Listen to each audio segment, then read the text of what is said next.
காஞ்சிபுரத்தில் மீண்டும் வடகலை தென்கலை பிரிவினரிடையே மோதல் ஏற்பட்டிருக்கிறது. விவரங்களோடு செய்தியாளர் மணிகண்டன் இணைக்கிறார். மணிகண்டன், என்ன நடந்தது? விரிவான தகவல்கள் என்ன? கண்டிப்பாக வரதராஜ பெருமாள் கோவில் என்ற உலக பிரசித்தி பெற்ற வரதராஜ பெருமாள் கோவிலில் வைகாசி மாத பிரம்மோற்சவம் கடந்த 11ஆம் தேதி கொடியேற்றத்துடன் தொடங்கி தற்போது நடைபெற்று வருகிறது.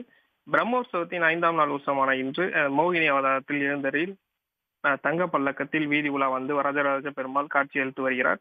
அதிகாலை 4 மணிக்கு புறப்பட்ட இந்த புறப்பாடு தற்போது வரை ஒவ்வொரு பகுதிகளிலும் மண்டகப்படி நடைபெற்று அதன்படி காஞ்சிபுரம் பேருந்து நிலையம் அருகே வந்து கொண்டிருந்த நிலையில் மீண்டும் வடகலை தென்கலை பிரிவினரிடையே இந்த சோஸ்திரம் பாடுவதில் பிரச்சனை ஏற்பட்டது.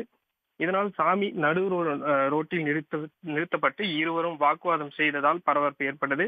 இதனைத் தொடர்ந்து இந்து சமய அறநிலைத்துறை அதிகாரிகளும் மற்றும் போலீசாரும் அவர்களை சமாதானம் செய்த நிலையில் 15 நிமிடங்களுக்கு பிறகு மீண்டும் அந்த சாமி புறப்பாடு நடைபெற்றது. கடந்த 2 தினங்களுக்கு முன்பு இதே போன்று சாமி ஊர்வலத்தின் போது வடகலை தென்கலை பிரிவினர் வாக்குவாதம் நடைபெற்றது குறிப்பிடத்தக்கது. நன்றி மணிகண்டன், தகவல்களை வழங்கியமைக்கு. உடனுக்குடன் செய்திகளை தெரிந்து கொள்ள சன் நியூஸ் பெல் ஐகானை கிளிக் பண்ணுங்க.